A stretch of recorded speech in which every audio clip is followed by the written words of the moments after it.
Hi, everyone, and a very warm welcome to the Vet Method podcast, where we bring team training concepts to practices who want to grow revenues through leveraging a high-performance team. My name is Sanjay Mangabai, and I'm based in Salisbury in the southwest of England. And today I'm really pleased to be joined by Justin Phillips. Hi, Justin. Welcome. Hello there. So, Justin, whereabouts are you? So I'm usually based in Leeds in West Yorkshire, but today I'm joining you from a new practice in Warrington, which opened 6 months ago. Okay. So just popped over here today to see how the guy's getting on. Oh, fantastic. It's nice for me to have somebody pretty local on the podcast. So in a similar time zone. So this is a treat for me. Thank you. So a little bit about Justin. He is a veterinary practice marketing and business consultant and provides proven industry-leading marketing and veterinary business advice to vet practices around the world. Justin loves making things better, growing practices, creating great workplaces, and extending pets' lives by removing barriers to care. He is passionate about coaching and inspiring others to raise the standard of marketing across the veterinary industry. I guess you could say that Justin is a marketing nerd and is also a crazy cat guy. So I was intrigued by the crazy cats, Justin. What's that about? I am a pet parent to Poppy Gabriella. She's a 10-year-old Maine Coon, and actually she's the reason I got into the veterinary sphere in the first place. So I spent 8 years of my marketing career in the office supplies industry, trying to get people to buy pens and pencils, printer cartridges. And then one day I took Poppy Gabriella, to my local practice. I was waiting for her to sit in reception, waiting for her to have her vaccinations, and overheard the receptionist saying they're looking for someone in marketing. I remember thinking that's weird because vets don't do marketing. Yeah. And we spoke, and by the end of the visit, Poppy had her vaccinations, and I'd got myself a job as marketing manager for my local practice, which was White Cross Vets. So I'm coming at this without a veterinary background, and I think the strength I bring is I see the world through the eyes of being Poppy Gabriella's dad. And I'm looking at practices thinking, would I want to take my fur baby there? Yeah. That's the angle I bring to it. And that's a very unique perspective, Justin. So you owe a lot to Gabriella. Nice fancy name too. There's nothing. I think, Poppy Gabriella. I actually didn't know that was her full name until I took her into the vets and discovered that's how my wife had registered her. And you can imagine how, getting called into the consult room, can Poppy Gabriella Phillips come in? That's an eye-opener. Fantastic. That's a good story. So the title of the podcast is Take Your Pet Health Plan to the Next Level. And we're going to talk about that for the next few minutes. So, Justin, let's start with question number one. Who is your ideal client? So my niche, I help veterinary practices in the UK with their marketing and with their business.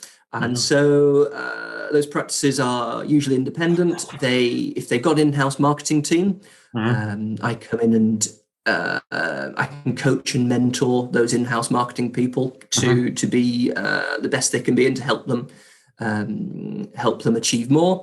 If they don't have an in-house marketing team, I kind of come in as their non-exec marketing director, talk through their problems, and I propose solutions, and then we go and get those things done. Either the practice doing them or I do them for them. Okay, so basically any practice that has a marketing need, or at least any practice that recognizes they have a marketing need, because we all have a marketing need. But those days where you thought that practice success followed medical excellence or medical success are kind of behind us. And marketing plays a key role in the success of any practice. So, fantastic, Justin. Perfect. That leads us nicely into question number two. What's the biggest problem your clients face, and how do you help them solve it? Okay, good question. So historically, marketing was, and I think back in my time, marketing since 2012, I've been in the vet industry. marketing, 50% of my time was spent on customer acquisition, driving footfall into practice. Now, COVID has absolutely changed that landscape. Now, practices are oversubscribed. They are inundated with requests from clients from work. And so actually the role has changed slightly. So it's more of a focus on membership through pet health plans. There's a massive focus on fixing the phones. So historically, every interaction with a practice was via the phone. Actually, the mandate now is how do we get your website to do more stuff? So book an appointment, order a repeat prescription, join a pet health plan, that kind of thing. So this digital journey, taking practices on. And I guess the final piece would be people, because people are the rate limiting factor at the moment. Clients are in abundance. Veterinary professionals are the rate limiting factor. So doing a lot of work with practices on how to engage and retain their team and help them be the best they can be. And also to tell a better story in terms of to recruit new medical professionals to join the practice. Long gone are the days when a job ad for a vet's practice can say we pay pension, offer a 1 hour paid lunch break, and copious amounts of biscuits. That is, and we could put an advert in Vet Times and people would respond to that. Those times have changed, and as practices, we've got to tell more compelling stories. And it's now about what we as a practice can do for the candidate rather than what the candidate can do for the practice. Absolutely. That is so true, Justin. So we're not just marketing to try and get more clients. As you say, the landscape has changed, and it's more about maybe, I don't know if it's correct to say this, but maybe about getting more from the clients we presently have and stopping the clients that we have, I think you said, from leaving, creating some sort of bonding and loyalty. And an important point you mentioned was also that it's, especially now, maybe even more so, it's important to market to potential candidates to work in your practice, because they are checking you out, whether you know it or not, and they're looking to see if your story, or at least the impression of the story that you have on your website, is something that relates to them.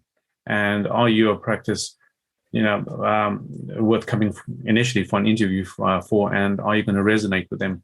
Yeah, really important distinctions. Thank you, Justin. That's great. Question number 3.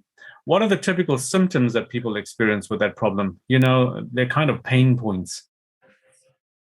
Yeah.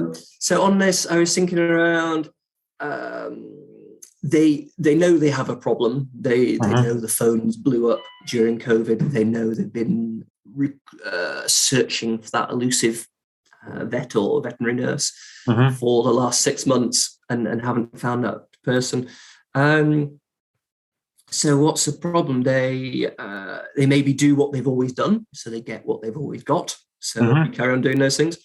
But I think most practices are just so busy getting through the day-to-day and surviving. If you want to use the cliche, they're so busy working in the business, they don't have time to work on the business. So they're so busy surviving, they don't have time to step back, and the luxury, if you like, to spend the time telling an authentic story in terms of recruitment or researching, which technologies out there will help them with a specific problem. And look, these things are hard to solve. So it's absolutely nobody's fault. I spent the last 10 years thinking about veterinary practice and the business side, day and night, thinking how could this work better? How could we change this up?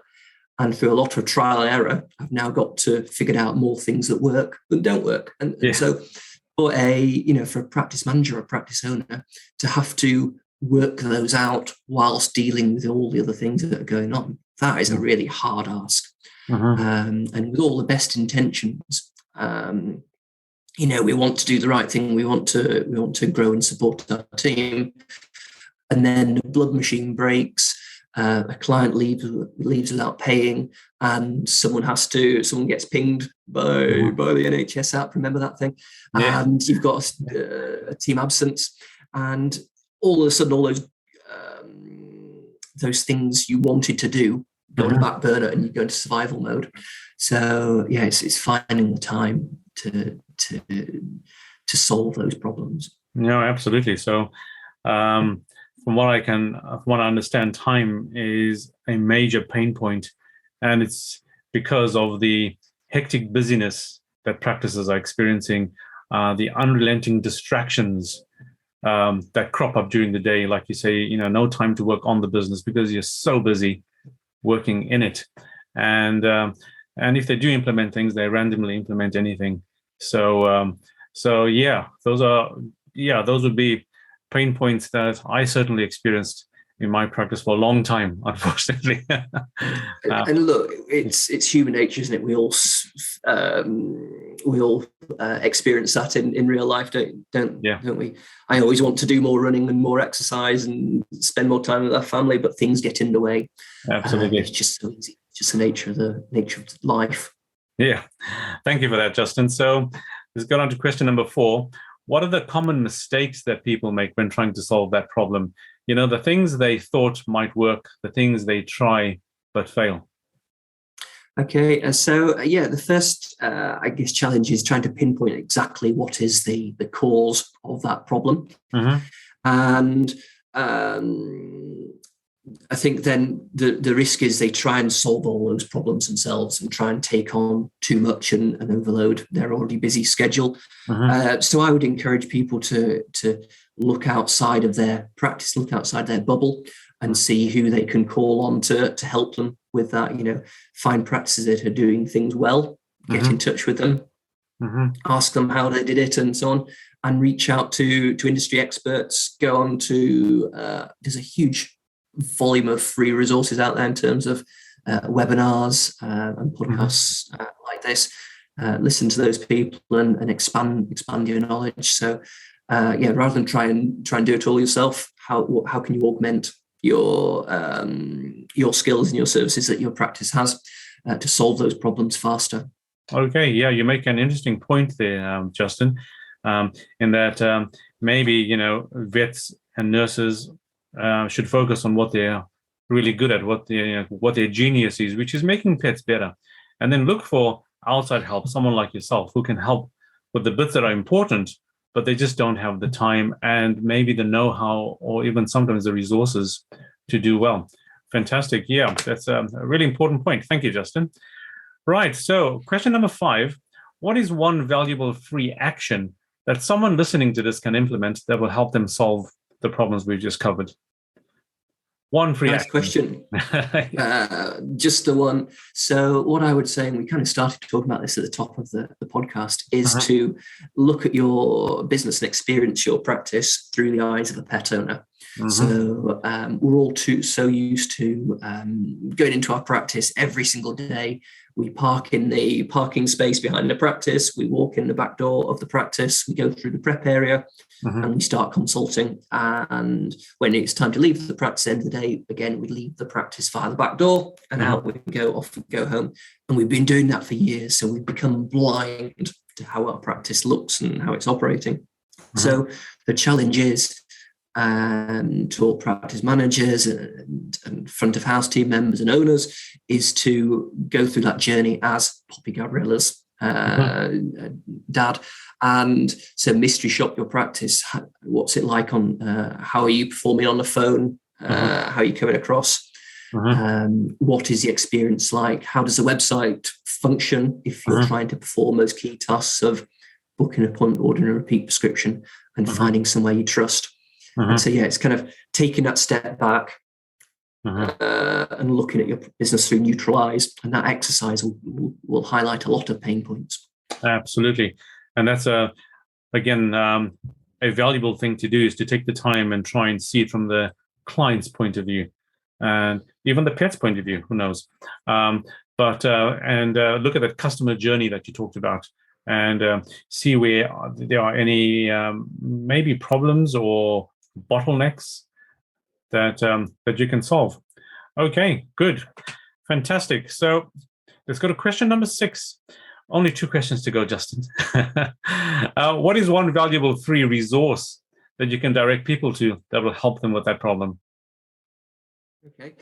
So I'm a self-confessed veterinary marketing geek, and I love learning about how it all works, and I absolutely get a buzz off sharing my knowledge and helping people to grow.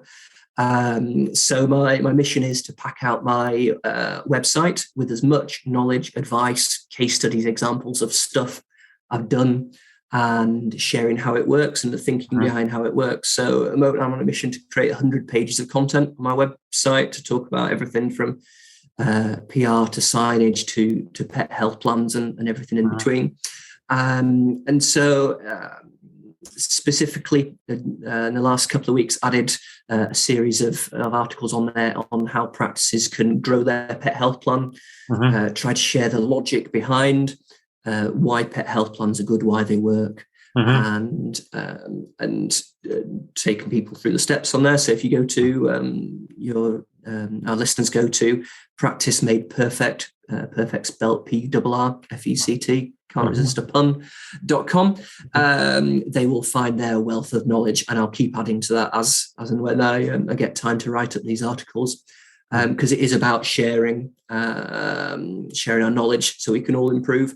I think the one thing I'd ask in return of anyone that does go on there is, if it helps you, please reach out and tell me. Please share examples of what you've done, because that would be really cool to know that this knowledge that we've acquired as an industry has been implemented and is helping people in practice right now.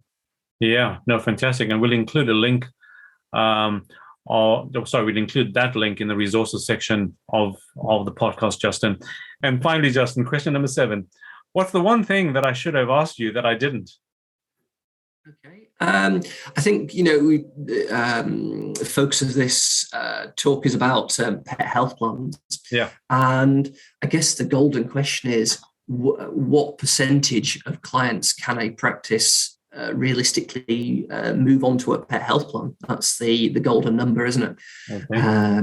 And where is the limit? And I think in practice, we have a glass ceiling, which is based on our own experiences in that particular practice. And so, can a practice max out at 20% of clients on a pet health plan? Can it max out at 40%? I've been to talks that talk about practices with 60% penetration on a pet health plan. I've been across to the States and seen Banfield, and they're looking at 60% of pets on a health plan. And so what is that? What is the optimum or the maximum number of pets on a health plan? And I think, so if that's the question, the answer is, I don't know, but I'm intrigued to see how far we can take this, and by removing barriers to care, by removing our own preconceptions around what is that glass ceiling, and seeing how far we can push it. I think 70% is achievable. If we look at each element of the pet health plan, from how we join to how we retain people to the bundle of products and services in a health plan, I don't see there's any reason we can't surpass 70%. And I tell you what, I'm having a lot of fun right now trying to do that. So we shall see. Maybe we'll come back on here in a year's time. We'll talk about how we did it. Yeah, absolutely. And that's it seems like a noble aim, Justin, but I think the worry, as you rightly point out, is that we aim too low. We aim for 5%, 10%. Aren't we doing well if we're doing 15%? But actually, those higher numbers, 60%, 70%, are definitely, as you point out, achievable. And, if we aim high and we get to 40%, isn't that something?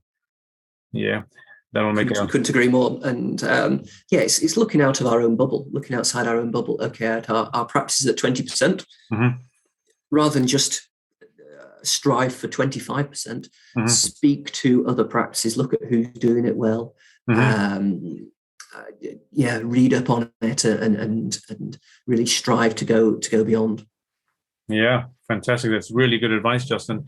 You gave us some really valuable insights about the critical value, not just of marketing in general, but of health plans practice health plans in particular. And I would encourage all our listeners to listen to the podcast, because they'll take away some really valuable ideas and tips that we talked about. So once again, Justin, I just want to say thank you for taking the time to talk to us today. Been a pleasure. Been great to chat.